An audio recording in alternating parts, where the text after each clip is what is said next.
Ya Allah, Ya Rahman, Ya Rahim, Engkau ampunilah dosa-dosa kami. Engkau rahmatilah diri kami, keluarga kami dan negara kami. Engkau lindungilah hamba-Mu yang kredit ini daripada segala musibah. Engkau jauhilah diri kami daripada penyakit yang berbahaya dan wabak yang mengancam nyawa. Engkau hindarilah kami daripada bala yang berat dan takdir yang buruk. Ya Allah, Ya Rahman, Ya Rahim, Engkau berilah kekuatan, kecekalan dan kesabaran kepada kami untuk menghadapi dugaan-Mu yang berat ini. Engkau tiupkanlah ketenangan dalam jiwa kami. Sesungguhnya setiap dugaan yang Engkau turunkan kepada kami, Ya Allah, tiadalah ia melainkan untuk meningkatkan ketakwaan dan keimanan kami kepadamu.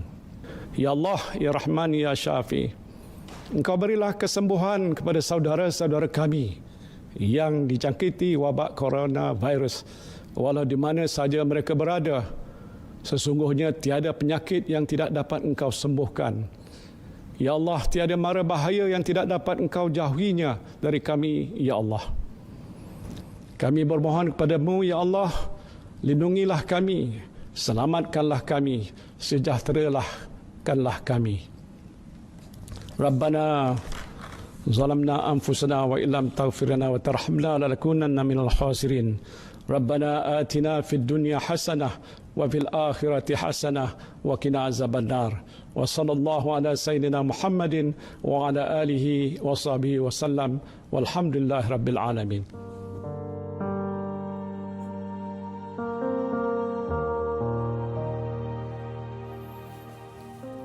Assalamualaikum dan kembali bertemu dalam MHI Malaysia hari ini. Saya Fetri Yahya. Dan saya Fariha On. Diharapkan anda semuanya sihat walafiat di samping apa saja yang anda lakukan. Mungkin ada juga sekarang ini ada yang terpisah dengan keluarga, berjauhan di bawah Perintah Kawalan Pergerakan ini. Apapun kita doakan yang terbaik buat seluruh rakyat Malaysia dalam menghadapi bencana besar ini. Ya, kalau ada yang dah jemu ataupun dah putus asa untuk menghitung hari, kita hari ini berada pada 5 Ramadan yang begitu mulia, suasana yang cukup berbeza, dan telah pun masuk hari yang ke-42 dalam Perintah Kawalan Pergerakan PKP yang menyebabkan kita berada dalam satu normal baharu yang cukup berbeza. Kalau dahulu sibuk dengan bazar Ramadan, sibuk dengan tarawih, sibuk dengan masjid, tadarus dan segalanya, tapi kali ini sangat-sangat luar biasa. Dan kita pun tidak lagi, mungkin ada yang sebelum ini diuji dengan nafsu yang berkobar-kobar untuk ke bazar Ramadan sampai terbuang ke bakul sampah dan sebagainya. Tapi kali ini betul-betul menggunakan apa yang perlu saja. Tetapi masih dapat hidup dan tenteram dalam menghidupkan segala sunnah yang diamalkan. Dan saya juga percaya kalau di awal kita berada di bawah PKP ini, setiap hari kita menghitung hari, dah hari keberapa kita di bawah PKP dan sebagainya. Dan hari ini merupakan hari yang ke-42. Masih panjang perjalanan kita.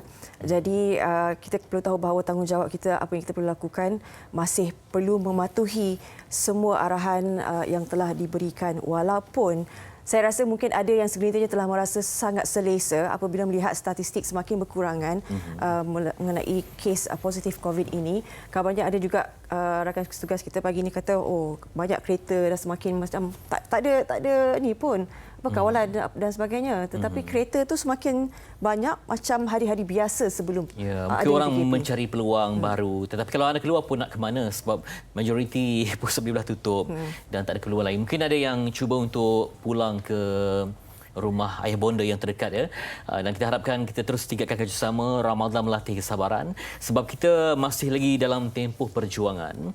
Sebab kalau ikutkanlah secara logik akal pun tak mungkin dapat kita masukkan PKP secara cepat secara tiba-tiba, sebab juga diperlukan melihat kepada apa yang akan berlaku seterusnya mengenai perkembangan, dan juga sebab ia satu virus yang tidak nampak yang memerlukan kajian, penelitian sehingga kita yakin dan percaya kita mampu untuk hidup. Sedangkan saya banyak membaca artikel bahawa perang ini akan berterusan dalam tempoh yang panjang.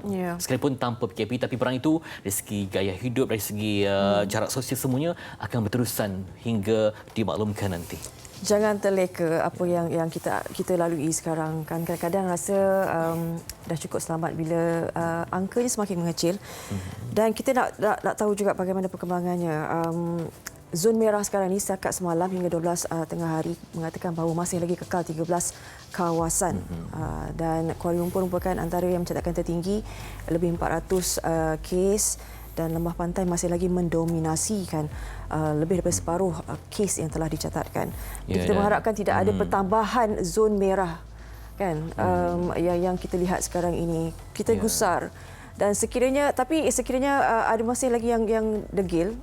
Kalau perlunya ada PKPD itu yang boleh mendisiplinkan mereka, mungkin itu adalah jalan penyelesaian. Kita sambut baiklah. Ya, kalau terimbas kembali ketika awal perintah PKP ini, mungkin ada yang terkejut ya untuk sesuaikan dengan pekerjaan, pendapatan. Tapi banyak perkara telah pun diumumkan untuk mengurangkan rasa keresahan dan sebagainya. Sehinggalah pada hari ini, hari ke-42, kita mendapat melihat bahawa jumlah yang sembuh mengatasi jumlah jangkitan baru. Apapun kita jangan terlalu selesa sebab kita juga bimbang misal kata ada kelasa-kelasa baru yang wujud tanpa diduga. Di saat kita masih lagi berjuang dalam pada kadar yang sangat agresif untuk membasmi COVID-19 ini. Baik, kita nak teruskan Fatri nak kongsikan kepada mereka semua di akhbar. Kita mulakan di berita harian terlebih dahulu. Ya, baik, kita hari ke-2 masuk ke fasa pemulihan. Ketua Pengarah Kesihatan Datuk Dr. Nur Hisham Abdullah menegaskan Malaysia kini dalam fasa pemulihan jangkitan COVID-19. Namun ia bukan bermakna perjuangan melawan virus itu sudah pun berakhir. Petanda positif itu dapat dilihat apabila pertambahan kes jangkitan baru di negara ini kekal 2 angka sejak minggu lalu dan angka kes pulih semalam mencatatkan peningkatan 2 kali ganda daripada bilangan kes yang baru. Dan kita menarik nafas lega dengan komitmen G2 petugas di Kementerian Kesihatan Malaysia. Tapi pada masa yang sama kita juga mengharapkan komitmen semua pihak. Kes kematian yang juga dilaporkan yang ke-99 kalau ikutkan secara relatifnya dengan negara lain yang diuji, kita sangat rendah kes kematian. Itu pun melibatkan mereka yang ada rekod kesihatan yang kurang baik sebelum ini. Dan nampaknya kita mengharapkan ada kesembuhan yang ketara. Dan pada masa yang sama dilaporkan juga di hospital bekalan darah berkurangan 33%. Mungkin dalam tempoh PKP ini ada alternatif dapat kita jana gerakkan supaya keperluan itu dapat kita uruskan sebaik mungkin. Ya. Baik, itu di berita harian kita. Beralih di New Straits Times. Di muka harapan tajuknya Systematic Send Off. Ini berkenaan dengan perkembangan mahasiswa yang terkandas sebelum ini di universiti masing-masing, kolej penginapan masing-masing dan sekarang ini dihantar pulang. Rentetan laporannya di halaman kedua dan juga ketiga. Students leave for hometowns. First batch of 1,128 ferried in 49 buses to drop off points. They included 863 students who left their campuses in the central zone in 49 buses to drop off points in the northern states. The same buses will be used to transport 265 students from higher education institutions in the northern zone to drop off points in the central zone today. Jadi saya kongsikan juga dilaporkan mereka ini semalam telah dihantar ke 17 destinasi yang terbabit. Kalau lihatkan di sini katanya barang-barang pelajar ini perlu disanitasi terlebih dahulu sebelum dibawa naik ke atas bas. Dan untuk para pelajar Sabah dan juga Sarawak yang tinggal di Kelantan dan juga Terengganu akan diterbangkan melalui Sultan Mahmud Airport in Kuala Terengganu. Dan manakala pelajar Sabah Sarawak yang berada di utara dan juga selatan tanah air akan diterbangkan di lapangan terbang Pulau Pinang, manakala mereka yang berada di Central Zone dan termasuk Pahang akan dibawa terbang melalui KLIA. Jadi kita mengharapkan, tapi banyak perkara yang telah dipertimbangkan macam mana nak bawa mereka pulang. Pastinya faktor-faktor keselamatan dan juga kebersihan yang perlu dititik beratkan ini diambil kira. Dan mereka ni juga perlu melalui macam student pelajar Sabah Sarawak ni, mereka juga akan dikuarantin 14 hari lah apabila dan kalau kita lihat susunan dalam bas pun sangat sistematik. ada selang-selinya demi menjaga keselamatan dan mengelakkan sentuhan. Jadi juga melibatkan satu lagi komitmen kerajaan dalam membantu rakyat dengan pengurusan yang begitu cekap dan lancar. Baik, di Metro ditambah lagi dengan ini tentang pantau GPS jangka 300,000 permit rentas negeri. Pelajar dari yang mana kita maklumkan bahawa pengguna gerak Malaysia digesa beri kebenaran aplikasi untuk mengakses GPS. Pergerakan individu yang dibenarkan pulang ke bandar dari kampung halaman masing-masing akan diawasi oleh sistem pengesahan lokasi.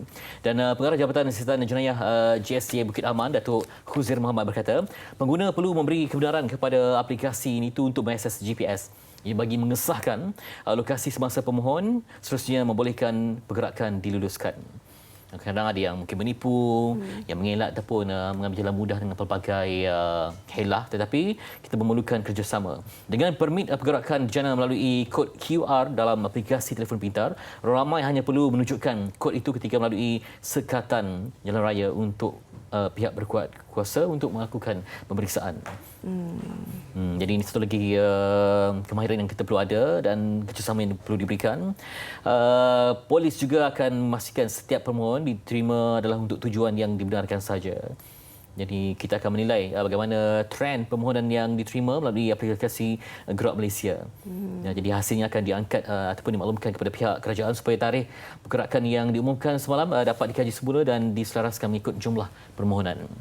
Ya, apa feedback? Mungkin ada yang ambil keputusan tak nak balik lah ataupun tak jadi ataupun tangguhkan dulu. Jadi ini akan memudahkan bagaimana kita nak merancang sebab ia melibatkan nanti jumlah yang agak besar kan. Jadi kepada yang mungkin kritikal saja, yang mungkin sakit perlukan bantuan pihak tertentu ke, yang mungkin ada masalah kesihatan ke, perlukan orang menjaga ke. Jadi permohonan yang betul-betul perlukan permit berkenaan. Okey, itu yang dikongsikan di akhbar Berita Harian, New Straits Times dan juga Harian Metro. Sedikit informasi yang ingin kita kongsikan rakan-rakan berkenaan dengan akhbar digital. Kita tahu sepanjang PKP ini kita turut menawarkan, NSTP menawarkan secara percuma kepada kalian untuk mengetahui lebih lanjut berkenaan dengan perkembangan terkini dalam dan luar negara. Dapatkan secara percuma akhbar digital melalui layari www.nstp.com.my/MCO. Oh, dah 15/28. Hari ini hari sepatutnya terakhir PKP ketiga kan, fasa 3 dan esok ramai yang akan mungkin dah bermula rancang fasa 4. Nak gerak ke kampung, nak berpuasa, nak pergi ke buffet Ramadan yang tidak wujud istilah berkenaan pada musim kali ini. Tak apa, kita bersabar. Semoga ada cahaya keajaiban yang akan muncul berkat Ramadan. Dan nanti pun dalam sambil-sambil kita memanfaatkan dengan membaca akhbar digital. Jangan lupa kalau anda ada perkongsian menarik tentang Ramadan, keluarga yang kreatif, dapat emailkan ataupun hantar kepada kami di MHI. Anda boleh juga hubungi kami di Facebook MHI ataupun melalui hashtag yang digerakkan di Instagram dan sebagainya. Kami akan siarkanlah yang unik, yang menarik, yang menjana kepada sifat-sifat kasih sayang keluarga yang mungkin lucu. Ini terpulang pada aktiviti masing-masing. Wah, siapa tu? Itulah dia, tentera. Kita mesti menang.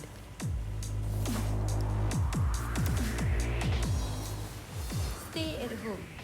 Sila hantarkan video kreatif anda. Kalau boleh video yang jelas, yang tidak mencolok mata, sesuai dengan Ramadan. Kadang kita takut nanti buat aktiviti yang pemakaian tu berpada-pada juga ya.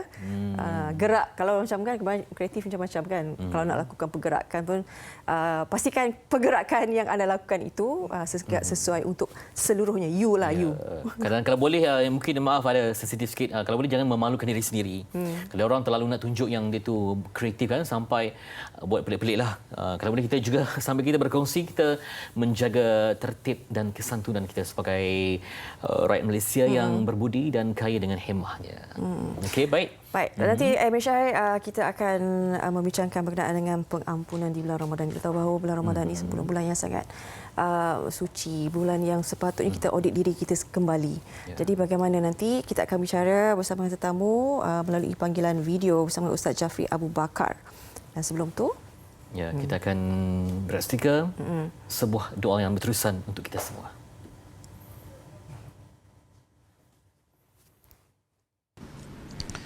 Bismillahirrahmanirrahim. Alhamdulillahi rabbil alamin.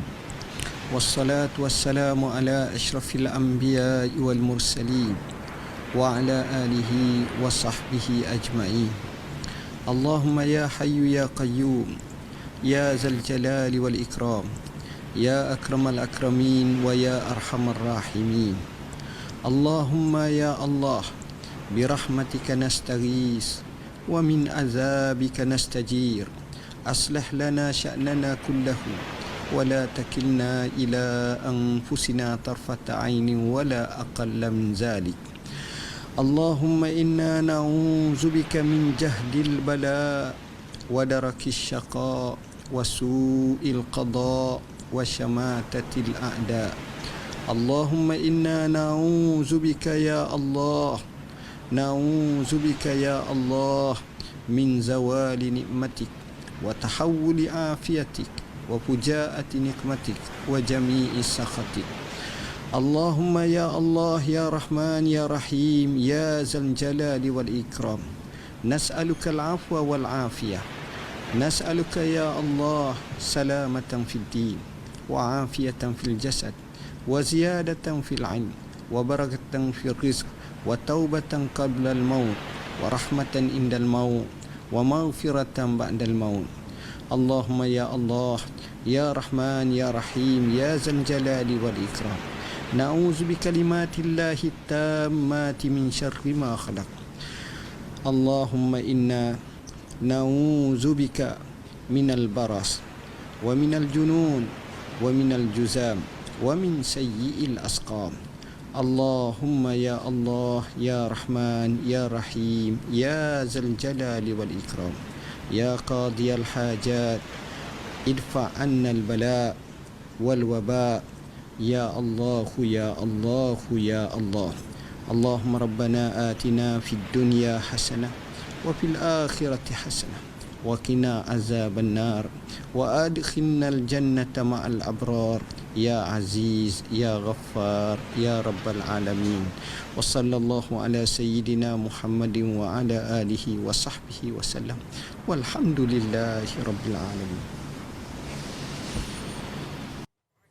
Doa Menteri Agama bagaikan sinar purnama di bulan Ramadan yang penuh dengan bulan keampunan dan sering kita bacakan terutama di 10 malam yang terakhir, Allahumma innaka afuwun tuhibbul afwa fa'fu anna. Semoga dikurniakan limpahan rahmat yang berterusan dalam mengejar bulan maghfirah. Dan bercakap tentang bulan pengampunan Ramadan ini, kita akan bersama secara maya namun InsyaAllah ibrah dan sakinahnya moga-moga sampai ke lubuk jiwa. Bersama dengan Ustaz Jafri Abu Bakar, seorang pendakwah yang tak asing lagi, untuk berkongsi maksud, tarifan dan perjuangan untuk kita manfaatkan bulan Ramadan sebagai bulan pengampunan. Assalamualaikum Ustaz. Waalaikumsalam warahmatullahi wabarakatuh. Fitri, Ustaz, apa khabar? di mana sebenarnya? Di Bandar Baru, Kedah. Oh, di belakang tu saya nampak macam di mimbar masjid ya, cantik sekali.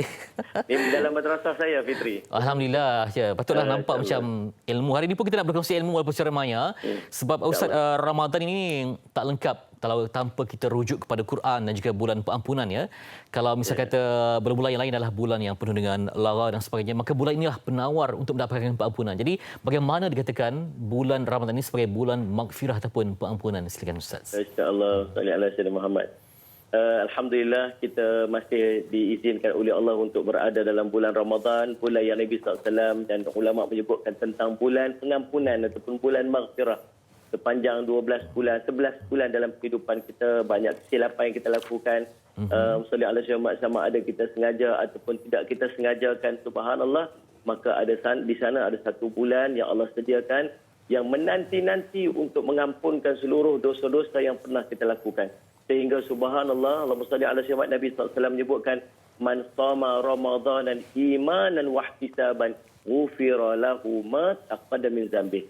Siapa yang berpuasa dalam bulan Ramadan imanan dengan iman sungguh-sungguh kepada Allah, wa ihtisaban dan berharap akan kurniaan pahala dan ganjaran sebagaimana telah dijanjikan oleh Allah Sayyidina Muhammad, maka ghufira lahu ma taqaddama min dzambi, maka Allah akan mengampunkan dosa-dosa yang telah lalu. Dan setiap amalan yang kita lakukan dalam bulan Ramadan juga akan diberikan oleh Allah bukan sekadar ganjaran pahala yang berlipat kali ganda, bahkan pengampunan dosa di atas setiap yang kita lakukan dalam bulan Ramadan itu. Di antara subhanallah sallallahu alaihi wasallam kelebihan dalam bulan Ramadan ini menanti-nanti untuk memadam dosa-dosa kita sehingga fitri nanti bila kita keluar daripada Ramadan kita merayakan hari raya Aidil Fitri, maksud kembali kepada fitrah.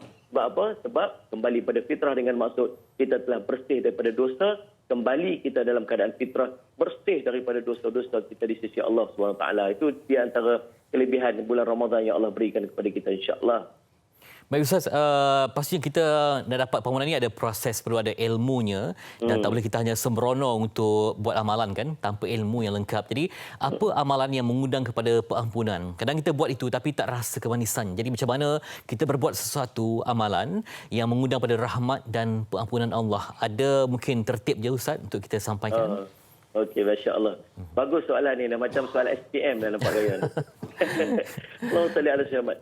Yang ada 2 hadis yang Nabi SAW menceritakan. Ada 3 hadis sebenarnya yang menceritakan tentang pengampunan dosa ni. Yang pertama, Nabi SAW sebuah hadis sahih riwayat Imam Al-Bukhari dan Muslim. Man shama Ramadanan imanan wa ihtisaban ghufira lahu ma taqaddama dzambi. Siapa yang berpuasa dalam bulan Ramadan dengan iman dan harap sungguh-sungguh kepada Allah, maka Allah akan mengampunkan dosa yang terdahulu. Jadi yang pertama, amalan yang kita lakukan dalam bulan Ramadan yang akan membantu untuk mengampunkan dosa-dosa kita ialah dengan kita berpuasa dengan iman dan harap sungguh-sungguh kepada Allah. Apa maksud iman ni? Iman ni subhanallah, bila kita berpuasa itu kita merasakan kehadiran Allah, kita merasakan Allah memerhatikan setiap tindakan kita. Kita merasakan bahawa janji-janji Allah dalam bulan Ramadan yang begitu banyak itu akan diberikan kepada kita. Hasilnya ialah kesungguhan kita dalam kita melaksanakan ibadah berpuasa. Bukan sekadar kita menahan makan dan minum, tetapi kita juga menahan mata kita daripada melihat perkara yang tidak sepatutnya, mulut kita daripada bercakap perkara yang tidak sepatutnya, tangan kita melakukan. Dia akan terhasil demikian. Itu menunjukkan bahawa iman. Namun dalam kita berpuasa punya juga kekurangan-kekurangan. Kita tercakap, kita terpandang, kita semikian. Jadi Masya Allah, di sana ada satu lagi, pengharapan. Ya Allah, disebabkan aku sungguh-sungguh aku nak melakukan ibadat ini, namun subhanallah penuh dengan kecacatan, penuh dengan kelemahan, maka penuh dengan pengharapan kita Allah menerima amalan puasa kita itu. Maka mudah-mudahan dengan berpuasa yang demikian Allah akan mengampunkan dosa-dosa kita. Yang kedua ialah hadis Nabi SAW, man qama ramadanan imanan wa ihtisaban ghufira lahu ma taqaddama min dzambi. Siapa yang menghidupkan Ramadannya imanan dengan iman sungguh-sungguh kepada Allah, wahtisaban dan harap sungguh-sungguh dengan sallallahu alaihi Muhammad kepada Allah atas penerimaan amalan-amalan lakukan, maka ghufira lahu ma taqaddama dzambi. Allah akan mengampunkan dosa-dosa terdahulu. Hadis sahih riwayat Imam Al-Bukhari dan Muslim juga. Hadis ini menceritakan tentang kelebihan kita berqiyamul lail, kita menghidupkan Ramadan kita. Bermula kata Imam An-Nawawi rahimahullah ta'ala, dimaksudkan qiyam Ramadan itu ialah solat tarawih kita. Maka jangan kita tinggal solat tarawih. Kita dah sebut dah ni, sahabat-sahabat kita menyaksikan MSI pada hari ni. Hari ni semua dah upgrade daripada makmum kepada imam kan. Sebab semua dah jadi imam, masya-Allah. Isteri kita di belakang, anak-anak kita di belakang mengikuti kita sebagai imam dalam sembahyang tarawih kita. Itu di antara qiyamul lail kita, penghidupan Ramadan yang kita lakukan dalam bulan-bulan Ramadan. Dan saya harap sungguh-sungguh, dan saya minta sungguh-sungguh, kali ini jangan seorang pun kita skip ataupun tinggalkan solat tarawih, sebab itu qiyam Ramadan disebut. Demikian juga tahajud.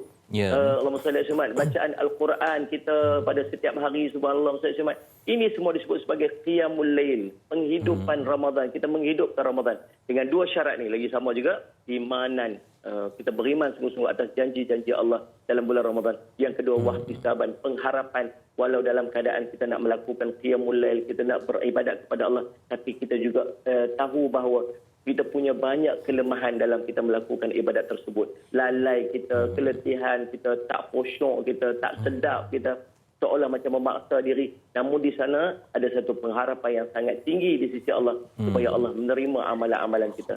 Yang ketiganya, Nabi SAW menceritakan dalam satu riwayat Imam Ahmad bahawa para malaikat berdoa memohon keampunan kepada kita sepanjang kita berpuasa sehinggalah kita berbuka puasa. Ini juga salah satu bentuk pengampunan yang Allah berikan, kelebihan kepada orang-orang yang berpuasa, mendapat doa para malaikat supaya Allah mengampunkan dosa-dosanya.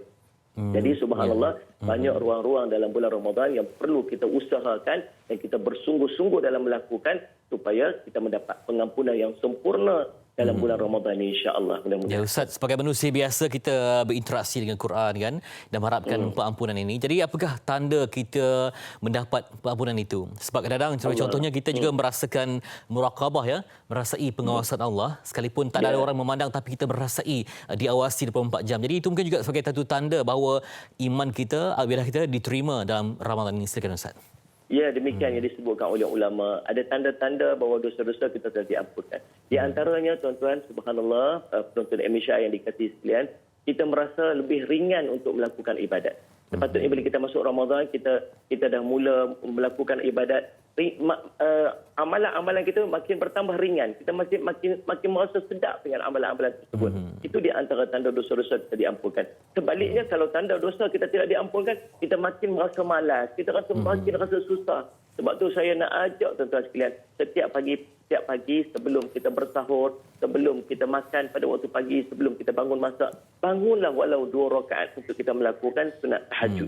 Sebab tuan-tuan, ini menunjukkan bahawa kalau kita mampu untuk bangun bertahajud, kenapa kita susah sangat nak bangun tahajud? Ulama kata mungkin disebabkan dosa-dosa kita yang masih belum diampunkan, yang memberatkan kita daripada kita bangun untuk kita bertahajud. Jadi buktikan yang dosa kita telah diampunkan dengan kita sallallahu alaihi Muhammad mujahadah, paksa diri kita untuk kita at least 2 rakaat daripada kita tahajud sebelum daripada kita sembahyang subuh. Demikian juga ulama menyebutkan di antara tanda dosa kita diampunkan ialah kita akan meninggalkan perkataan-perkataan yang sia-sia. Kita akan berkawan dengan orang-orang yang baik-baik dan kita lebih banyak beristighfar dalam kehidupan kita, mengingati dosa-dosa yang kita buat. Sebab apa dosa diampunkan, kemudian kita rajin pula beristighfar. Sebab apabila hati telah bersih daripada dosa, maka kita mudah merasa dosa. Sebaliknya, orang yang tenggelam dalam dosa, dia sudah hilang rasa berdosa. Itu yang kita takut. Itu di antara tanda-tanda dosanya diampunkan. Mudah-mudahan insya-Allah Allah mengampunkan dosa kita.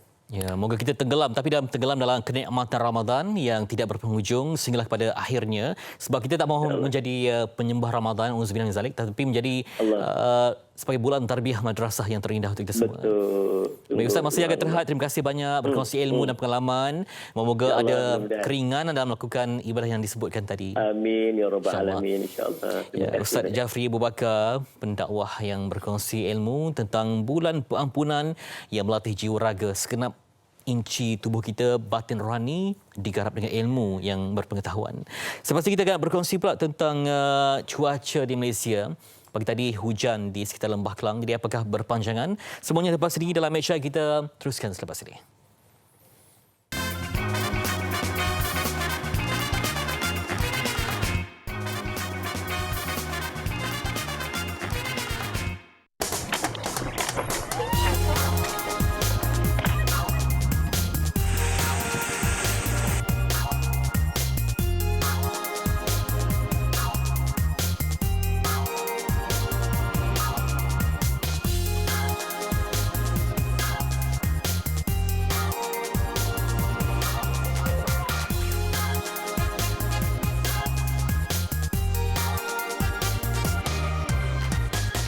Baik, kembali semula di Malaysia hari ini.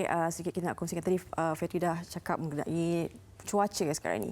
Biasanya kalau kita puasa ni, kan ramai cakap, oh nak panas. Sebelum puasa lah, selalunya kebiasaannya macam cuaca panas ni nak puasa ni, nak puasa. Kita biasanya melalui Ramadan tu dengan cuaca yang panas kan. Cepat rasa haus, penat dan sebagainya. Tetapi kali ini agak luar biasa. Sebenarnya rahmat hujan tu kan, bila petang ni hujan ribut petir dan sebagainya, tapi kita nak tahu juga, saya pasti Makcik Kiah kat rumah pun tanya, oh asyik hujan je petang ya, asyik hujan ribut petir dan sebagainya. Kita nak tahu apa sebenarnya berlaku berkenaan dengan perkembangan cuaca di Malaysia hari ini, dan oleh itu kita nak bersama dengan Sheikh Jailan Simon, merupakan Ketua Pengarah Jabatan Meteorologi Malaysia. Selamat pagi, terima kasih bersama dengan kami. Jadi antara yang kita tertanya-tanya itulah Cik Jailan. Sekarang ni kan asal petang je memang hujan yang lebat juga sebenarnya. Ribut petir, dan ada juga beberapa kawasan yang mengalami banjir kilat kan. Jadi apa sebenarnya faktor dan juga yang perkembangan cuaca hari ini? Okey, sekarang ni negara masih dalam tempoh peralihan monsun. Maknanya dia berubah daripada monsun barat daya, daripada monsun timur laut dia akan berubah jadi timur laut. Jadi kita masih di antara tempoh peralihan tu. Yang telah bermula mulai 23 hari bulan Mac hari itu, dan kita jangka akan berakhir pada pertengahan bulan 5. Jadi apa yang berlaku semasa tempoh peralihan monsun ni, angin bertiup dari pelbagai arah, dan ini menyebabkan keadaan udara ataupun atmosfera di negara kita kurang stabil, dan ini menyebabkan pembentukan awan terutamanya pada waktu tengah hari dan sebelah petang. Sebab itu bila sebelah malam ataupun lewat petang ataupun malam biasanya berlaku hujan lebat dan juga ribut petir lah. Dan hujan lebat yang turun pada sebelah petang dalam masa singkat ni kadang-kadang boleh membawa banjir kilat, especially di kawasan-kawasan yang rendah dan juga salirannya kurang elok lah. Manakala ribut petir itu juga biasanya disertai dengan angin kencang lah, dan ini boleh menyebabkan kerosakan kepada struktur bangunan. Kalau bumbung yang tak berapa elok tu akan terbang dan sebagainya. Ya, itu. Tapi perkara ini sebenarnya biasa, setiap tahun berlaku. Ya. Dijangkakan sehingga bila ni? Ya, kita insya-Allah kalau ikut ramalannya tempoh peralihan monsun ini akan berakhir pada pertengahan bulan Mei. Tapi kita jangkakan bila masuk bulan Mei ini jumlah hujan yang banyak tu akan beransur-ansur berkurangan. Begitu juga dengan kejadian ribut petir ni akan beransur-ansur berkurangan, dan kalau kita tengok pagi ni pun kita dah boleh dapat hujan pada sebelah pagi. Betul. Itu antara simptom-simptom yang menunjukkan dia dah mula nak bergerak ke arah monsun barat daya lah. Tapi belum lagi, kita jangka dalam pertengahan bulan Mei macam tu. Dalam pertengahan bulan Mei. Okey, sekarang kita tahu macam kita di bawah PKP ini kan, maka terhadlah pergerakan kereta pun agak kurang sedikit daripada seperti biasa. Jadi ramai yang kata ini juga antara rahmatnya juga sebaliknya, dengan adanya ini kita punya alam sekitar pun terpelihara juga. Dengan ozon je kan. Mungkin dari segi meteorologinya bagaimana? Mungkin ini kata bumi sedang berehat daripada segalanya. Ya, saya setuju sebenarnya bahawa tempoh PKP ini menyebabkan keadaan boleh nak katakan macam bumi berpuasa lah. Sebab dia kurang makan asap-asap dan pencemaran ni. Disebabkan oleh pengurangan pembuangan bahan-bahan toksik, asap daripada kenderaan, begitu juga industri, asap-asap daripada industri ya, dan ini mengurangkan pencemaran udara di negara kita. Kalau kita tengok baru-baru ni Menteri Alam Sekitar Menteri kami iaitu Datuk Tuan Haji Ibrahim Tuan Mat juga menyatakan bahawa kualiti alam sekitar sepanjang tempoh PKP ini meningkat sebanyak 40%, dan ini menunjukkan bahawa memang ada kesan kepada ni. Lagi satu, kalau kita tengok gambar-gambar yang orang post ya, sungai-sungai kita bertambah cantik sekarang. Pemandangan pun cantik. Ya, kan, air nampak cantik. Dan kalau bagi mereka yang rajin bangun awal ya, pagi keluar rumah, kita dapat pegang embun. Dah lama dah kita tak boleh rasa macam tu di kawasan Lembah Kelang ni ya. Begitu juga kalau kita tengok, kita boleh tengok langit biru pada awal pagi. Which is sebenarnya memang betul lah bahawa tempoh ini menyebabkan keadaan alam sekitar kita bertambah baik. Tapi ini sebenarnya ada pengajaran dia. Pengajaran dia maknanya tidak mustahil bahawa pencemaran yang telah berlaku selama ini kita tak boleh baiki. Maknanya kalau semua orang bekerjasama mengurangkan pencemaran dan sebagainya, insya-Allah kita juga boleh mengikuti negara-negara lain yang pernah melakukannya seperti di Korea dan sebagainya. Sungai mereka bertambah bersih dan sebagainya. So itu antara insentif yang patut kita ambillah daripada PKP ni. Ya. Okey, dengan cuaca yang sebegini sekarang ini kan, apa sebenarnya yang membimbangkan kalian juga kan? Bila kita ada yang kata baguslah hujan, sejuk, puasa pun tak ada latih sangat. Tapi dari segi ini apa yang kalian bimbangkan? Okey, yang kita bimbangkan adalah bila berlakunya kejadian-kejadian macam ribut petir yang kuat, angin kencang dan juga banjir kilat lah. Ramai yang walaupun kita keadaan cuaca masa ni ribut petir begini memang sangat sukar untuk kita ramalkan. The most kita boleh ramalkan adalah 1 jam atau 2 jam lebih awal. Sebab ini disebabkan oleh keadaan awan itu sendiri. Jadi kita haraplah rakyat lebih bersedia dengan mengikuti panduan-panduan menjaga keselamatan semasa ribut petir. Maknanya kita jangan duduk di kawasan-kawasan yang mudah terkena panas petir. Seperti di apa bawah, tu? Seperti bawah pokok ataupun di tengah padang. Waktu ni kita main bola. Especially PKP ni memang tak ada orang lah ya. Tapi kita elakkan daripada kita mendedahkan diri kita kepada kawasan-kawasan begitu. Begitu juga kita kalau kita tengok nak hujan ke, kita lari dalam bangunan supaya kita tidak terkena angin kencang dan sebagainya. Dan bagi mereka yang duduk di kawasan rendah, seelok-eloknya simpan dokumen dan sebagainya bersedia in case berlaku banjir kilat. Ya. Itu yang kita bimbang. Banjir takut. kilat tu sebenarnya yang bahaya sebab kita tak jangka. Tiba-tiba Tapi nak buat macam mana kan kadang-kadang benda tu kita tak sempat nak lari. Okey, sekiranya bila kita dah tahu keadaan cuaca ni tidak menentu, kan dah tahu dah setiap petang itu antara coraknya. Bagaimana penonton Malaysia hari ini perlu tahu ambil tindakan nak tahu kat mana cuaca hari ini Sebenarnya kita secara ada informasinya. Sebenarnya kita ada pelbagai sumber yang kita boleh dapat ya. Kalau dari Met Malaysia sendiri, dari jabatan kami sendiri ya, kita ada aplikasi contohnya My Cuaca yang kita boleh download free. Di situ kita boleh dapat amaran, di situ kita boleh dapat gambar radar, kawasan mana yang tengah hujan atau akan hujan dan sebagainya. Maklumat-maklumat ni boleh dapat online dan kita boleh dapat terus.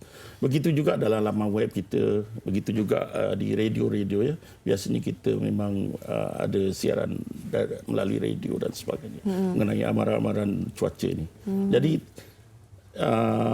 tidak susah nak dapat maklumat ni, memang ada, cuma kita nak rajin sikitlah mencari. Especially dalam PKP ni kita tak ada kerja.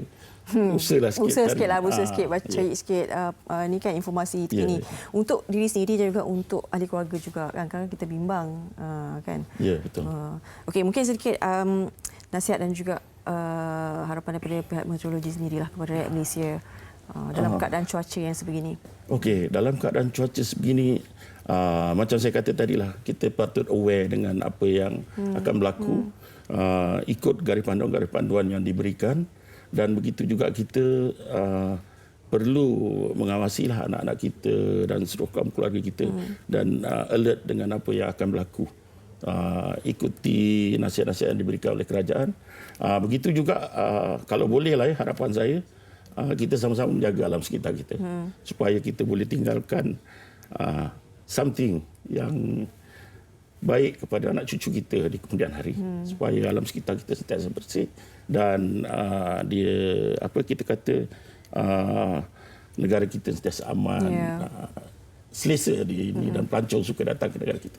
Mungkin selepas ini bolehlah kita bersatu hati sebenarnya. Satu hati itu penting untuk melakukan sama-sama menjaga alam sekitar. Kalau kita hanya segelintir sebelah pihak saja, mungkin tak boleh jadinya, kan. Jadi ini antara iktibar dan juga hikmah yang kita dapat lihat sejak kita berada di bawah PKP ini. Baik, terima kasih Cik Zailan. Terima kasih Simon, Ketua Pengarah Jabatan Meteorologi Malaysia, Met Malaysia. Jadi hati-hati, jaga keselamatan diri anda setiap kali cuaca sebegini. Dan sebenarnya kita akan berehat seketika, sekembali nanti nak bersama dengan Fatri Yahya. Nak tahu juga perkembangan rakyat Malaysia yang berada di luar negara, iaitu di Abu Dhabi selepas ini.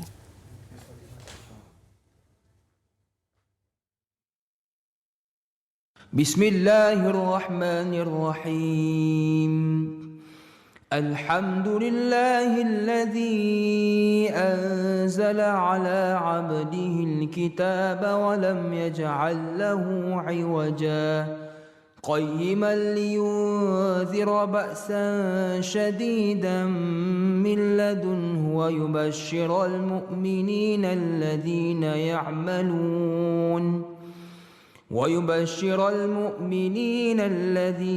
يعملون الصالحات أن لهم أجرا حسنا ماكثين فيه أبدا وينذر الذين قالوا اتخذ الله ولدا ما لهم به من علم ولا لآبائهم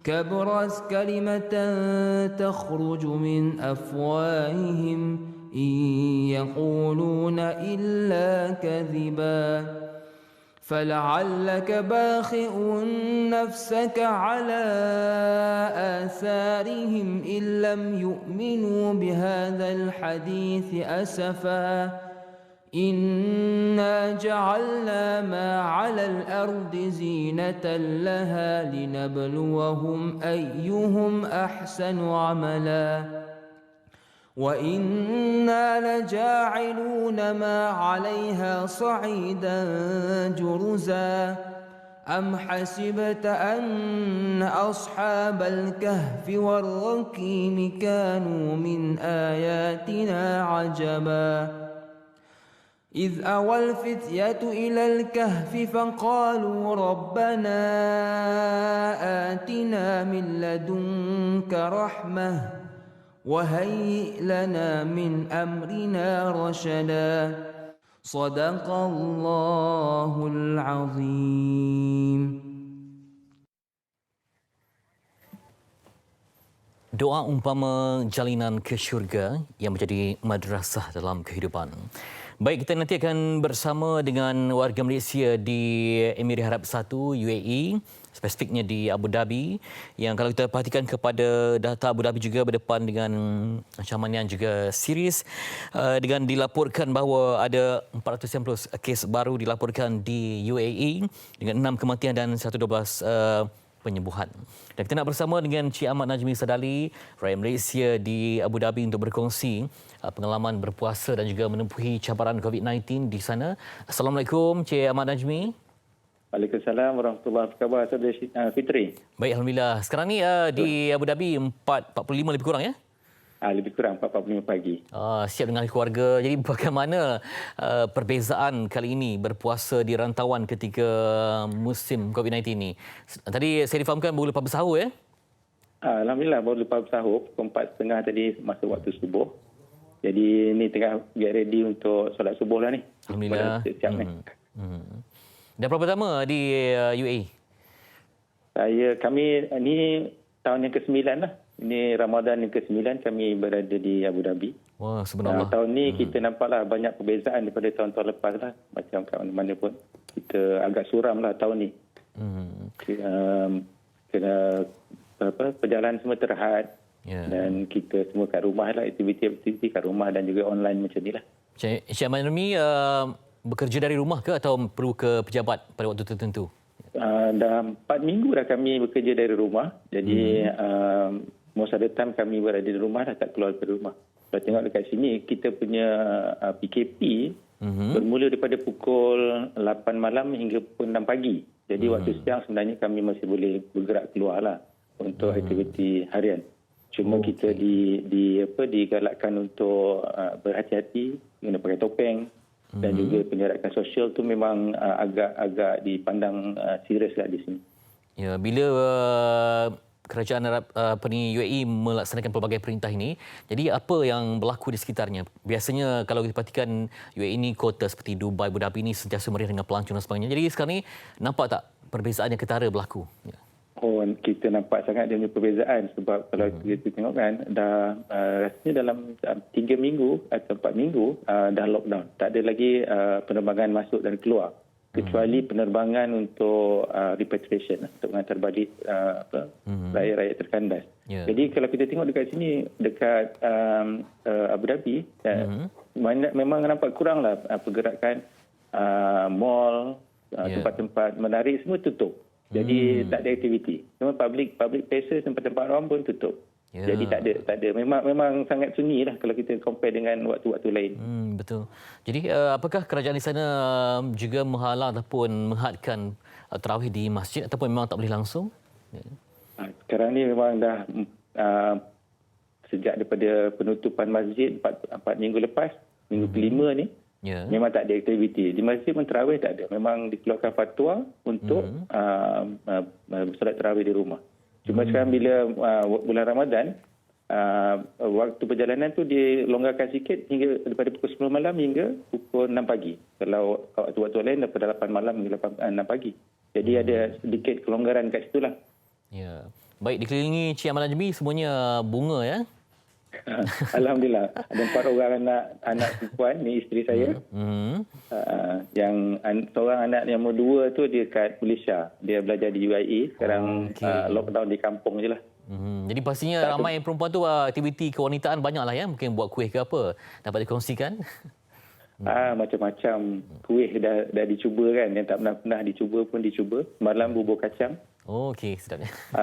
Macam-macam makanan lah. Dia nak jaga badan je lah.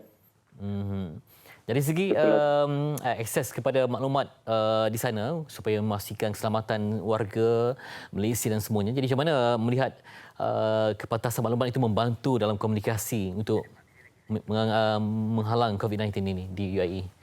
Ya. Kalau kita tengok kat sini, maklumat agak up to date lah, sebab kita tengok kerajaan kat sini dari semasa ke masa dia akan hantarkan all the perkembangan melalui Instagram, melalui SMS. Setiap malam dia akan keluarkan kepada semua SMS, kepada semua handphone berkenaan start untuk semua balik rumah mulai pukul sekian-sekian hingga 6 pagi, sebab kita nak lakukan menyah cemar kawasan-kawasan awam. Jadi dari segi maklumat kita agak up to date lah dengan keadaan semasa. Ya, okey.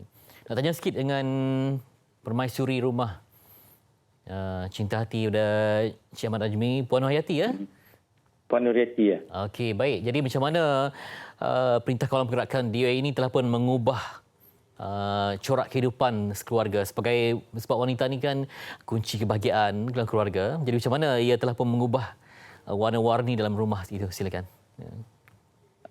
Nak bercakap dengan isteri saya kan? Okey. Tak apa, actually banyak je perubahan-perubahan yang kita tengok di antara hubungan antara kami semua.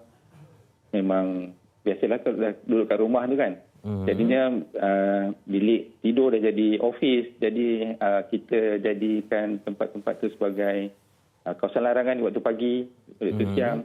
Jadi tapi pasal rumah kita kecil kan, jadi kita selalu berjumpa dekat dapur, dekat ruang tamu dengan anak-anak semua. Dan dia sangat supportif lah dengan apa yang berlaku sekarang. Kalau keluar balik semua kena pakai pakaian yang lengkap, setiap lepas tu kena basuh, kena cuci. Memang dia mengambil berat tentang COVID-19 ni lah. So, selalu mengingatkan saya kalau saya keluar untuk pergi grocery semua tu, memang selalu diingatkanlah untuk berhati-hati. Alhamdulillah. Ya, mungkin perkongsian dengan rakyat Malaysia yang lain, mungkin ada persatuan dan sebagainya sentiasa berhubung dan bertukar pandangan. Silakan dapat dikongsikan sedikit. Alhamdulillah, dengan kami, dengan pihak kedutaan agak rapat, kita adakan video conference dengan rakyat Malaysia. Almost dalam 2 minggu sekali kita mengambil tahu dengan rakan-rakan semua, dan kita ada buat program majlis Yasin dan tahlil mingguan secara online. Jadi kita buka Zoom ataupun aplikasi Hangout macam ni, kita buatlah majlis tahlil Yasin. Cuma everybody dekat rumah masing-masing lah. Tak ada perjumpaan, tak ada potluck dan tak ada semua lah. Alhamdulillah. Masih berjalan seperti biasa. Alhamdulillah. Ya, okey. Malam ni apa perancangan untuk berbuka? Minum apa agaknya? Malam ni kalau ikut dalam peti ais tu tinggal daging. Jadi tak adalah buat masak daging, masak steak ke apa yang ada yang kat dalam peti ais lah. Sebab hari ni dah hari yang keempat selepas beli grocery. Jadi dalam peti air sudah berkurangan lah. Jadi apa yang ada nanti kita makan lah. Semoga dipermudahkan segala urusan dan tenang selamat hingga ke akhirnya. Terima kasih diucapkan kepada Cik Ahmad Najmi Sadari sekeluarga rakyat Malaysia yang berada di Abu Dhabi, United Arab Emirates ataupun Emirat Arab Bersatu. Didoakan yang terbaik untuk semua insya-Allah. Insya-Allah. Terima kasih. Assalamualaikum. Okey. Itu dia perkongsi kita gembira dapat berkongsi setiap hari dengan rakyat Malaysia di seantero dunia, berkongsi perkabaran. Moga-moga selamat semuanya dipermudahkan urusan walau di mana jua berada. Lepas ini kita akan kongsikan lagi tentang perkembangan terkini COVID-19 di perspektif Kementerian Kesihatan Malaysia. Maklumat yang tepat dan sahih untuk anda semua. Kita berehat seketika, kembali selepas ini.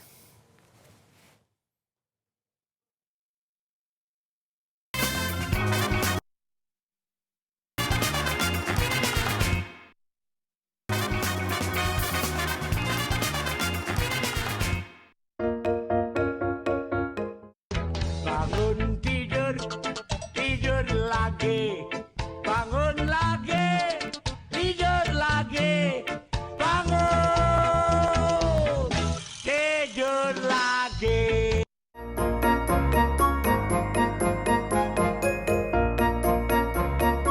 Rajin bersenam untuk kekal sihat. #stay healthy.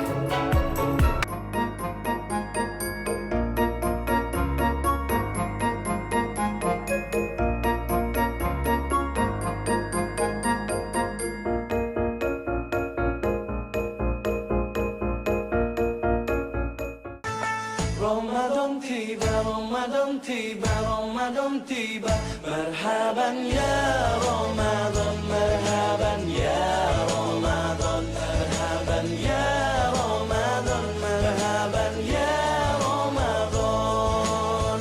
Ramadan tiba, Ramadan tiba, Ramadan tiba. Marhaban ya Ramadan, marhaban ya Ramadan. Baik, terima kasih kepada yang menghantar video kreatif anda kepada kami. Hantar lagi banyak-banyak, akan kami siarkan untuk semua penonton Emisha nanti. Baik, kita masih lagi nak berbincang perkembangan terkini COVID-19 di hari PKP yang ke-42. Kalau ada yang dah jemu menghitung, kami war-warkan 42 ya. Jadi anda telefon, anda seorang yang sangat hebat dan mampu berjuang pada hari yang ke-42. Moga Ramadan ada kesabaran. Dan kita nanti nak bersama dengan Dr. Badrul Hisham Abdul Samad, pakar perubatan kesihatan awam, sektor pengurusan wabak, bencana, krisis dan kecemasan, bahagian kawal penyakit Kementerian Kesihatan Malaysia. Assalamualaikum. Terima kasih bersama dengan kami sekali lagi. Terima kasih. Baik, betul. Kita memang suka untuk mengetahui apakah perkembangan terkini kan. Setiap hari pastinya jam 5 petang tu kita duduk dan dengar untuk kita tahu apa yang sedang berlaku. Kadang-kadang hari ini naik sikit, kadang-kadang turun sikit kan. Jadi perkembangan melihatlah turun naik ini. Bagaimana sebenarnya yang di Malaysia ni? Baik, terima kasih Fariha, Fitri. Alhamdulillah macam mana kita lihat perkembangan terkini. Sebenarnya sudah hari yang ke-11 hingga semalam lah. Malaysia mencatatkan hanya 2 angka saja, 2 digit saja.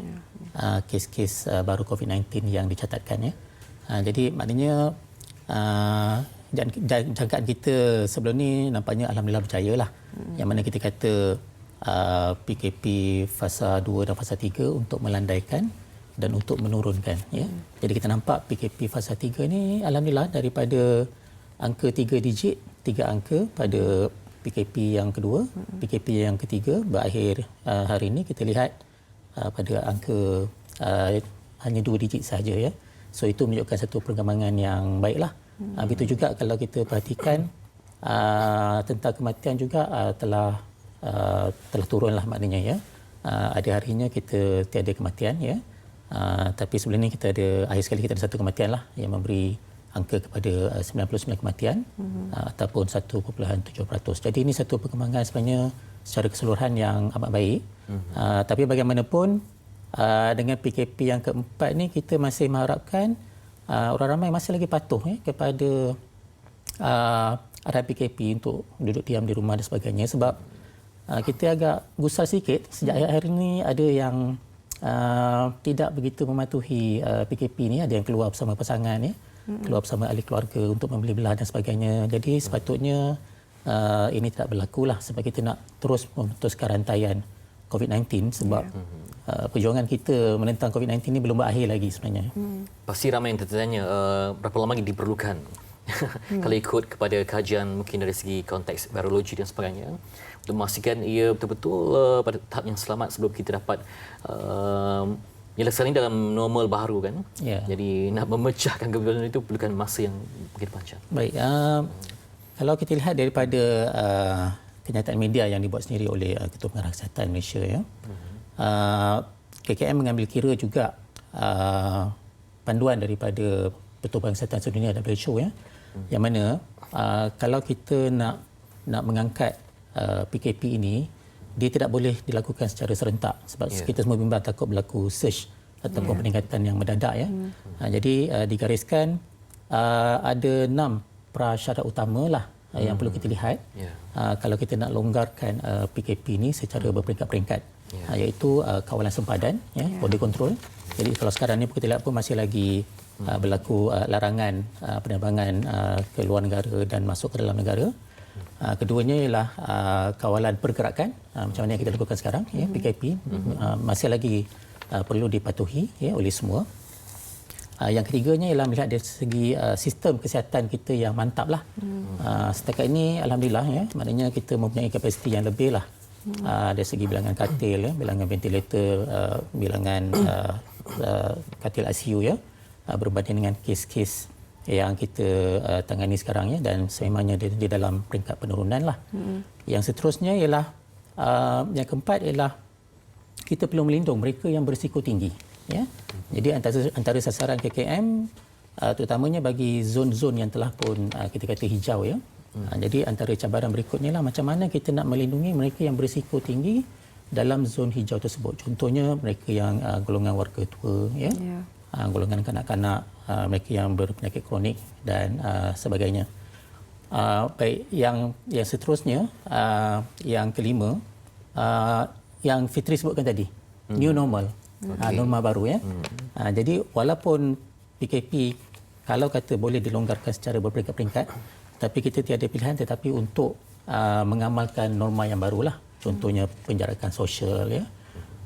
Bukan saja di semasa membeli barangan keperluan, ya, di premis, juga mungkin di bank, ya, mungkin juga di premis pejabat dan sebagainya, mungkin juga di pengangkutan awam, ya, dalam pengangkutan awam, ya, penjarakan sosial.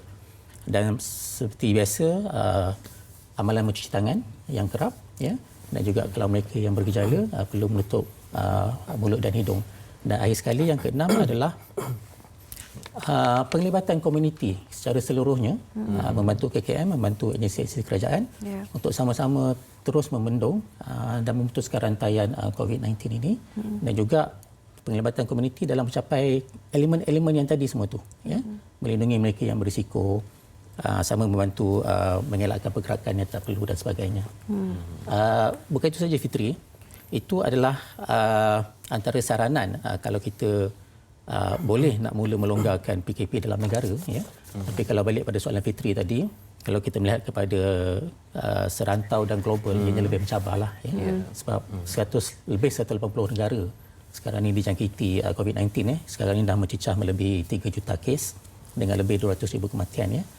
Jadi maknanya antaranya kalau masih lagi belum dijumpai vaksin yang betul-betul berkesan, ya. Jadi memang dia menjadi satu cabaran lagi lah di peringkat antarabangsa lah. Ya. Baik, kita melihat bagaimana Kementerian Kesihatan Malaysia terus memerangi mendepani COVID-19 ini.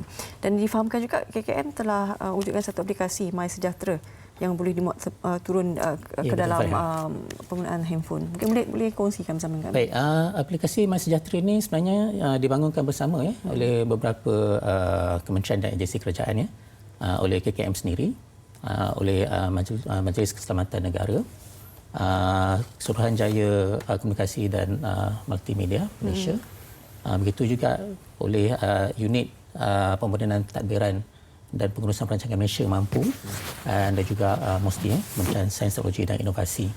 So aplikasi ini mudah dimuat turun, ya, menggunakan apa juga jenis telefon pintar yang kita gunakan, ya, sama ada Apple, Android dan sebagainya. Yang mana daripada aplikasi ini yang penting sekali ialah setiap individu yang memuat turun aplikasi ini, mereka boleh membuat penilaian risiko sendiri, ya. Jadi ada beberapa soalan yang perlu dijawab, ya. Beberapa maklumat tentang maklumat diri. Kemudian ada soalan-soalan tentang gejala-gejala, ya. Dan juga mungkin ada atau tidak hubung kait dengan kes yang lain ataupun sebagai kontak rapat, kepada kes COVID-19, ya. Jadi setelah dimuat turun nanti dan setelah dimasukkan maklumat ini, nanti di akhirnya semacam akan dikeluarkan semacam pasport, dia kata, ya. Jadi sama ada anda berisiko rendah ataupun anda berisiko dan sebagainya. Dan sekiranya berisiko, akan terus diberikan capaian untuk menghubungi talian tertentu dan ditunjuk di mana klinik kesihatan ataupun hospital berhampiran yang boleh dibuat saringannya. Dan bukan itu saja, banyak sebenarnya kita lihat antara menu yang menarik, ya, dalam aplikasi My Sejahtera, ya. Antaranya ialah kita boleh tahu dalam sekitar 1 km radius ada tak kes COVID-19 di persekitaran kita. Ya? Dan kita juga boleh mencari, katalah kita nak mulakan perjalanan ke satu destinasi, ya, dan kita masukkan alamat destinasi itu, kita akan tahu juga sama ada di alamat destinasi itu adakah dia zon merah, zon kuning ataupun zon hijau. Ya. Capaian itu dia beri nama hotspot tracker. Dan setakat ini kita lihat itu merupakan capaian yang paling popular lah di kalangan pengguna, yang mana sehingga semalam telah hampir 400,000 orang telah pun membuat turun dan menggunakan aplikasi MySejahtera ini. Jadi dia sangat baik untuk kita membuat penilaian diri sendiri terhadap risiko COVID-19, ya. Dan kita tahu kita di tahap yang mana, risiko yang macam mana, dan kalau kita perlukan maklumat lanjut ataupun tindakan lanjut untuk saringan dan sebagainya, dinyatakan di situ di manakah tempat yang paling hampir lah untuk kita membuat saringan. Doktor mungkin dapat komen di mana ada saranan supaya rakyat meningkatkan imuniti. Biasa orang biasa kan, kita perlu tahu dan juga maklumat yang lengkap dan tepat untuk memastikan ya kebersihan pada tahap yang terbaik, ya, dengan mencuci tangan dan sebagainya. Jadi juga dari segi imuniti, walaupun kita sedang berpuasa ni, macam mana kita untuk kuatkan kesihatan keluarga? Baik, terima kasih Fitri. Ialah sedikit mencabarlah di bulan Ramadan, tetapi insya-Allah tak ada masalah asalkan kita mengamalkan langkah-langkah yang biasa. Ya. Baik, imuniti badan, ya, dia banyak disumbang oleh kesihatan badan itu sendirilah. Ya. Contoh yang mudah, kita perlu tidur yang cukup. Ya. Sebab masa waktu tidur itulah badan kita secara semula jadi akan membaik pulih badan lah maknanya. Ya. Kita perlu rehat yang cukup. Ya. Dan dari segi makanan yang seimbang. Ya. Macam biasa, makanan yang seimbang. Kalau kita ambil makanan yang seimbang, makanan organik, makanan yang biasa lah maknanya, sebenarnya tak perlu pun kita ambil suplemen contohnya, sebab ada yang di luar sana risau nak mengambil suplemen yang tertentu dan sebagainya. Tapi kalau punca khasiat tu sudah pun cukup daripada makanan yang kita ambil, ya. Itu juga daripada sayur-sayuran, buah-buahan, ya. Dia dah membantu badan kita untuk membina imuniti yang baiklah, ya. Makanan seimbang jangan lupa juga maknanya protein, ya. Sebahagian daripada makanan seimbang. Kenapa? Kerana protein yang membina antibodi badan. Ya. Bukan itu saja. Sebab tu kita juga sebut kalau sebelum ni lah kan, supaya jangan panik. Ya. Kenapa? Sebab kalau seseorang tu rasa resah, ya, rasa gusar, dia tak boleh tidur, ya, dia tak boleh rehat secukupnya. Itu juga akan mengganggu sebenarnya dia punya sistem imuniti, sistem ketahanan badan. Ya. Sebab tu kita kena cukup rehat, ya, dan perlu berada dalam keadaan yang tenang lah. Ya. Jadi badan tu lebih rehat dan mempunyai ruang lah untuk membina imuniti badan yang lebih baik. Okey. Doktor, kita ada lagi banyak soalan sebenarnya. Saya nak tanya, betulkah ada penambahan kluster yang lain yang terbaru kan? Tapi kita akan tanya selepas ni. Kita berehat dulu. Doktor boleh? Boleh, Fitri?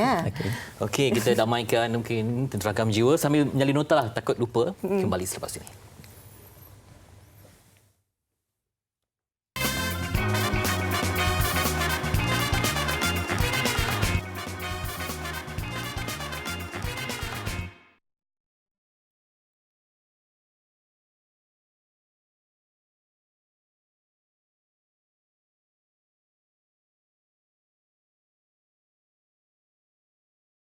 Kembali semula di kami masih bercahaya tadi ujian yang menduga iman di musim Ramadan.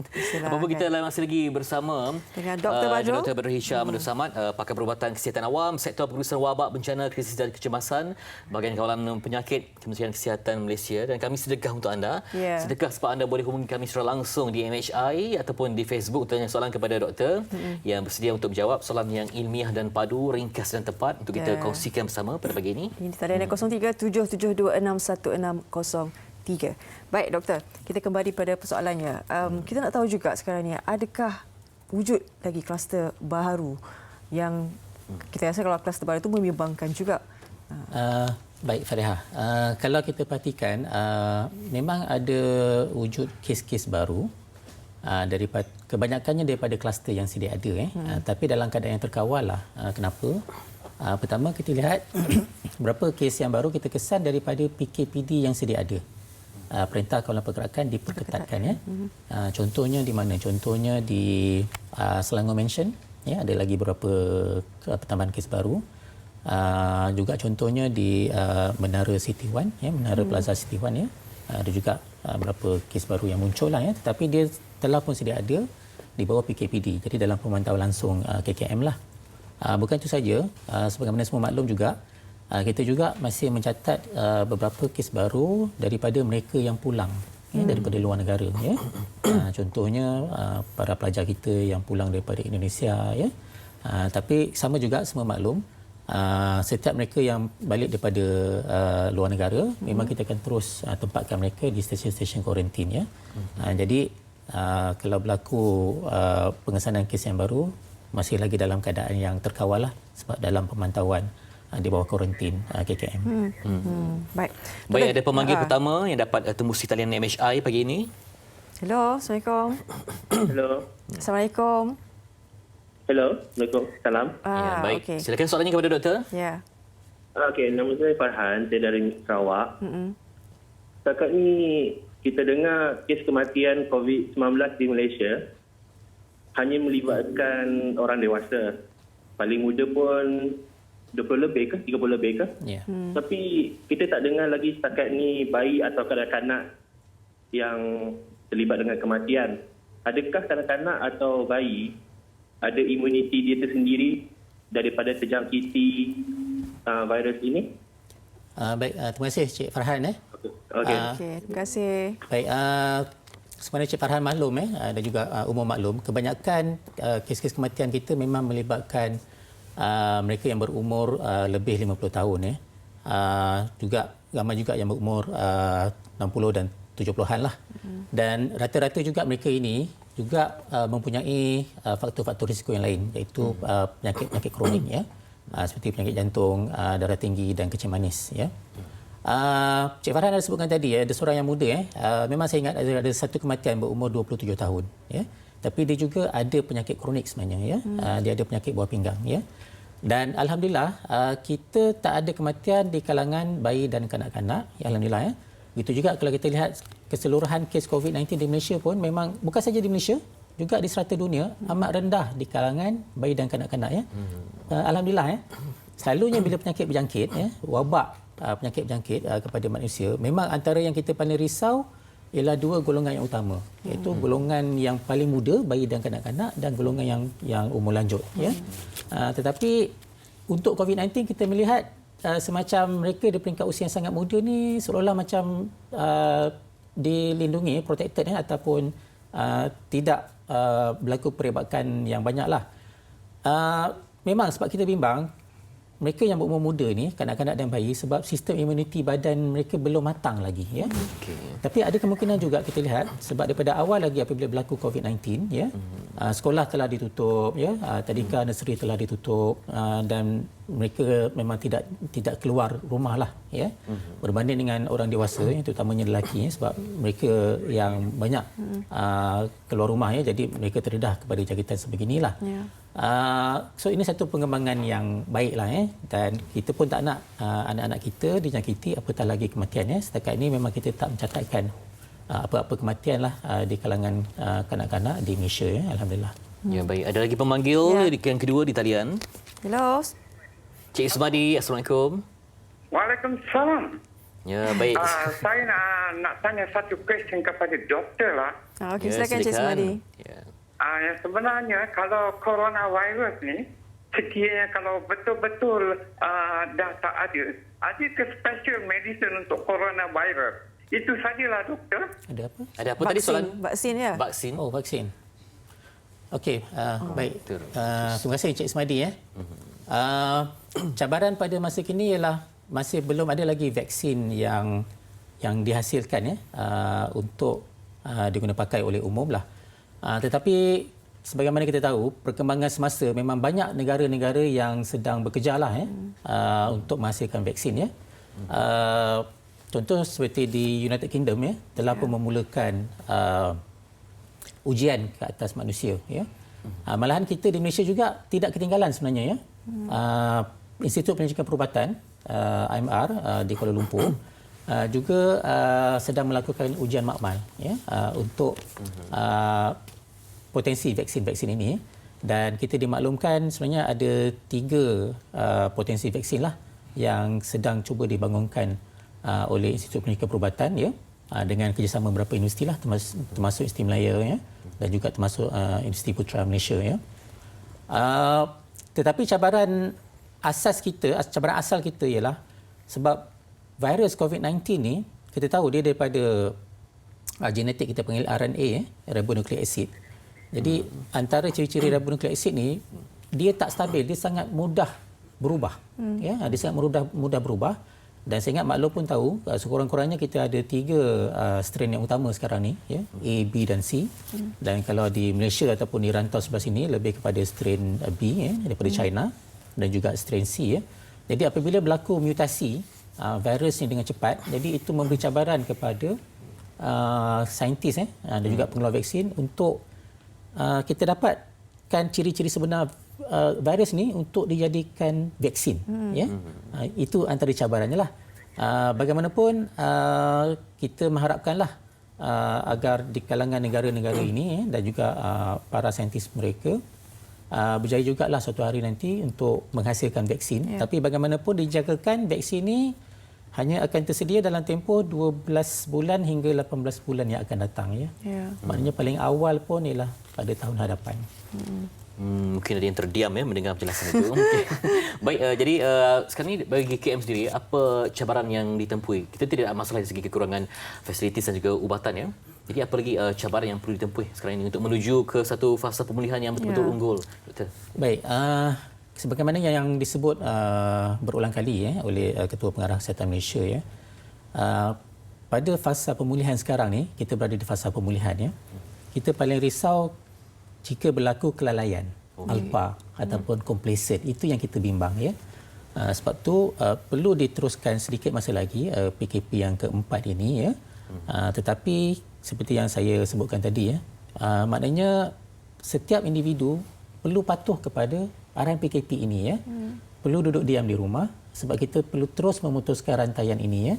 Jadi kita risau sebab kita lihat kes makin berkurangan, hanya 2 angka, tetapi nanti akan timbul seolah-olah keadaan dah makin selamat ya. Jadi PKP tak perlu tak boleh ya. Jadi kita perlu meneruskan kepatuhan ini supaya kita dapat memutuskan terus rantaian ini secara sepenuhnya ya. So perjuangan ini masih belum tamat lagi. Okey Doktor, kita sudah maklum ada 13 zon merah, kawasan zon merah kan. Jadi ada juga yang tanya sampai bila ni, macam mana nak tahu kalau kawasan saya ni kan dah kawat sendiri sampai diturunkan ke zon yang selamat. Baik, untuk makluman Faria dan Fitri ya. Sekarang ni di Kementerian Kesihatan Malaysia kita telah menyelaraskan semula tentang warna-warna zon ini ya. Selaras dengan Majlis Keselamatan Negara ya. Jadi sekarang ni kita cuma ada 3 zon saja. Iaitu zon hijau memang tiada kes, zon kuning 1 hingga 40 kes dan terus kepada zon merah melebihi daripada 40 kes. Baik, apa yang kami telah buat sekarang sebenarnya setelah pun beberapa minggu di CPRC di KKM, kita buat apa yang kita panggil moving map ya. Maknanya kita mengambil kira 14 hari kebelakangan untuk melihat memantau kawasan-kawasan termasuk daerah-daerah yang zon ini dalam tempoh 14 hari kebelakangan. Maknanya dia akan sentiasa bergerak. Dia sentiasa bergerak untuk 14 hari. Jadinya apabila kita bergerak 14 hari, jadi contohnya satu zon merah tu untuk hari yang ke-15 yang terdahulu kita akan keluarkan. Mungkin mungkin 10 kes kita akan keluarkan. Jadi daripada dia 41 kes dia akan turun jadi 31 kes, dia akan turun koding warnanya kepada warna kuning ya.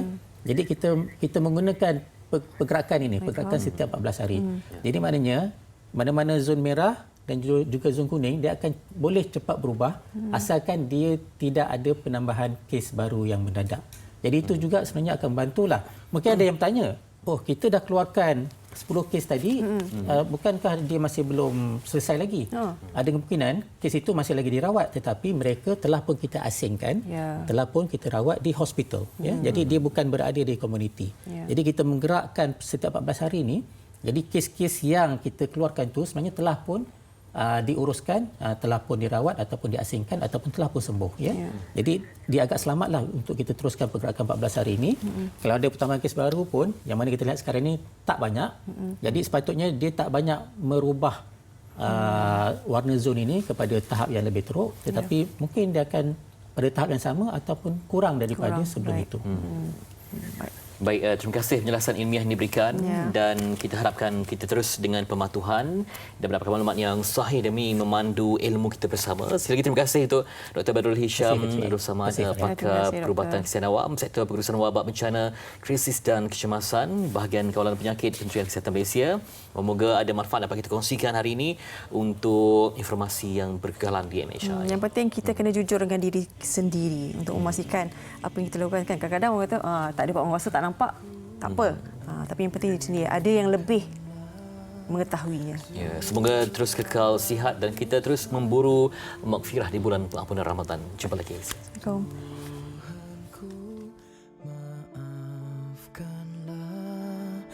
Kejahilan hamba-Mu,